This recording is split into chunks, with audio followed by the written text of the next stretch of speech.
अस्सलाम वालेकुम स्टूडेंट्स। आज हम बात करने जा रहे हैं जी डिस्ट्रप्टिव मूड डिसरेगुलेशन डिसऑर्डर की, जिसको हम DMDD भी कहते हैं। हम इसका डिस्कस करेंगे diagnostic criteria according to DSM-5। ठीक हो गया, ये सारे पॉइंट्स हैं A to up to K।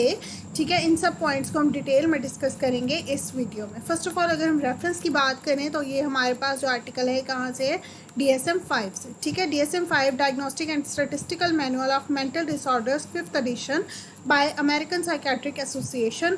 इस बुक से हमने ये डाटा लिया है। ठीक हो गया, so let start. First of all वो कौन सा क्राइटेरिया है जिसकी बेसिस पे आप किसी भी क्लाइंट को डायग्नोज कर सकते हैं कि उसको DMDD है। ठीक है, according to DSM-5। First of all हमारे पास पहला पॉइंट आता है स्वेयर रिकरेंट टेम्पर आउटबर्स्ट। जो भी पर्सन होगा उसको क्या हो रहा होगा, बार बार रिकरेंट होता है, बार बार उसको स्वेयर टेम्पर आउटबर्स्ट हो रहे होंगे।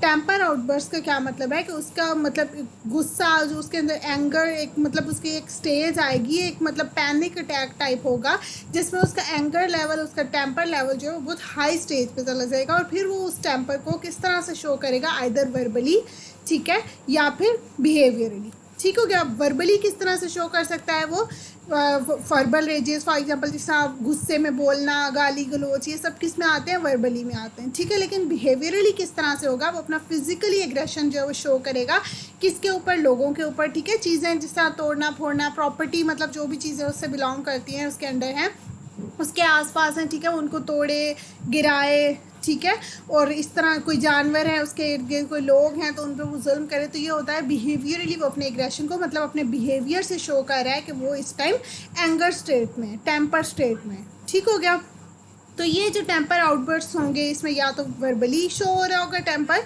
या फिर बिहेवियरली। ठीक हो गया, उसके बाद सेकंड क्राइटेरिया हमारे पास आता है कि ये जो टेम्पर आउटबर्स्ट हैं इनका डेवलपमेंटल लेवल के साथ कोई ताल्लुक नहीं है।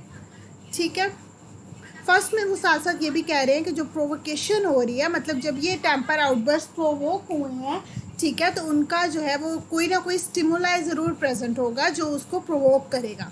ठीक है, ऐसे ही बंदे को बैठे बैठे गुस्सा नहीं आएगा, कोई ना कोई ऐसा स्टिमुलाई आएगा, कोई सिचुएशन आएगी जो उसके उस टेम्पर को प्रोवोक करेगी, मतलब इन्हांस करेगी, स्टार्ट करेगी।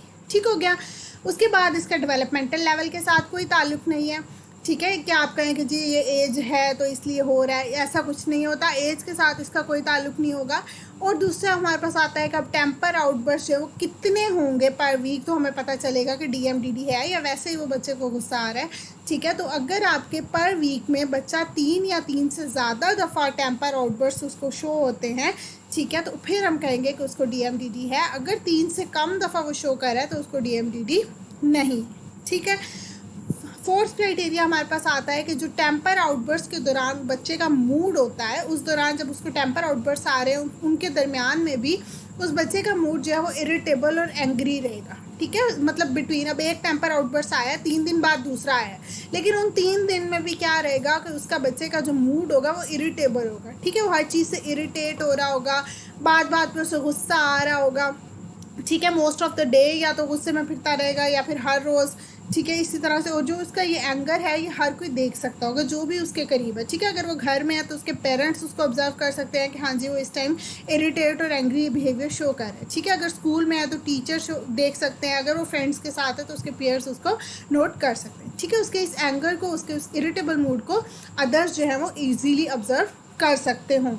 उसके अलावा हमारे पास नेक्स्ट आता है कि क्राइटेरिया A to D। अच्छा जी, अब ये मेन बात आती है, ये क्या बता रहा है, ड्यूरेशन का। ठीक है, ड्यूरेशन बहुत ज़्यादा मैटर करता है जब भी आपने डायग्नोस करना हो।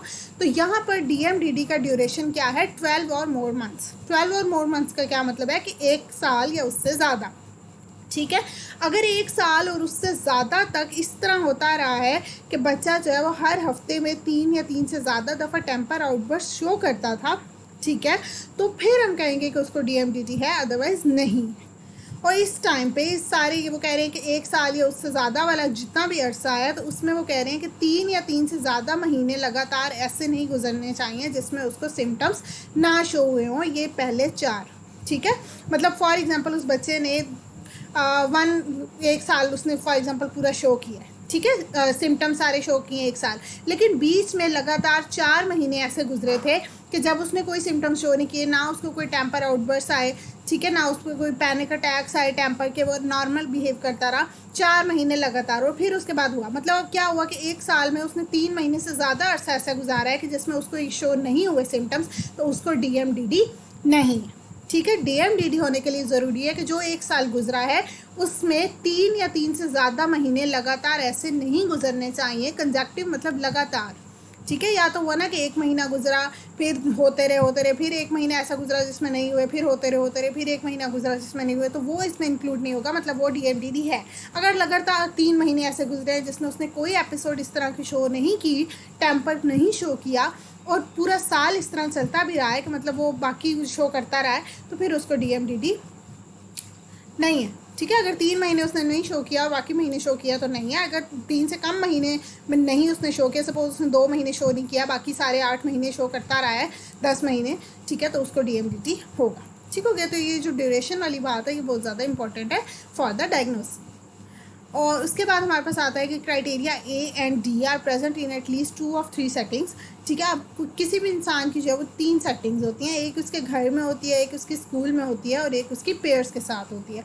अगर आपके क्राइटेरिया A और क्राइटेरिया D, ठीक है, क्राइटेरिया A क्या है कि उसको टेम्पर आउटबर्स्ट आ रहे हैं वर्बली या बिहेवियरली, और क्राइटेरिया D क्या है कि उसका जो इन टेम्पर आउटबर्स्ट के दरमियान बिहेवियर था वो एंग्री और इरिटेबल रहा है।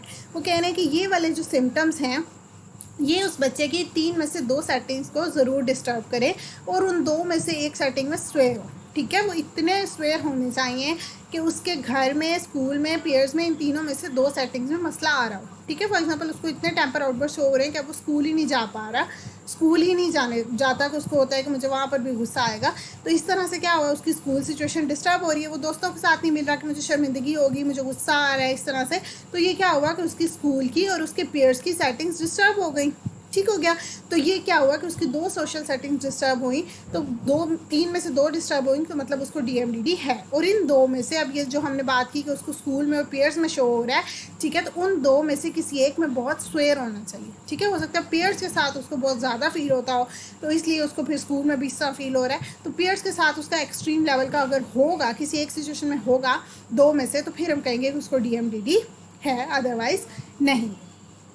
नेक्स्ट आता है कि ये हमारे पास अब एज आ जाती है कि जो किस एज में इसको आप डायग्नोस कर सकते हैं।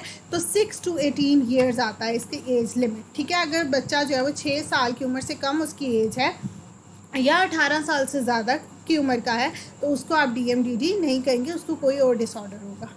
उसके अलावा आता है ऑनसेट की बात। ठीक है, कि मतलब कब स्टार्ट हुआ इसकी, ये आप पता आपको बेशक बाद में चला हो, लेकिन ऑनसेट इसका जो कॉज था, जो स्टार्ट हुआ था, ये वो एज जो है वो 10 ईयर से पहले की होनी चाहिए।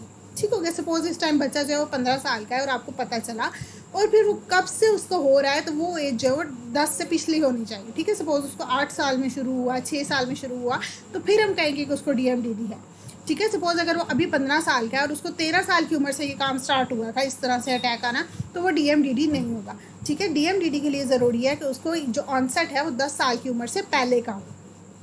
उसके बाद हमारे पास ये वाला जो आई है ये थोड़ा सा डिफ़िकल्ट है, लेकिन इसमें मेनली जो बात है वो यही है कि जो ये हमारे पास DMDD है, इसका मैनिक और हाइपोमैनिक एपिसोड के साथ ताल्लुक़ नहीं है। ठीक है, अगर बच्चे के अंदर कोई मैनिया या हाइपोमैनिया एपिसोड शो हो रही हैं तो वो फिर DMDD नहीं है। ठीक है, ये वाले से अबव सिम्टम्स जो हैं वो स्वेयरली शो होने चाहिए, ये वाला सिम्टम्स क्राइटेरिया सब स्वेयरली शो होना चाहिए, लेकिन मैनिक और हाइपोमैनिक एपिसोड नहीं होनी चाहिए। ठीक है, तो फिर हम कहेंगे कि उसको DMDD है।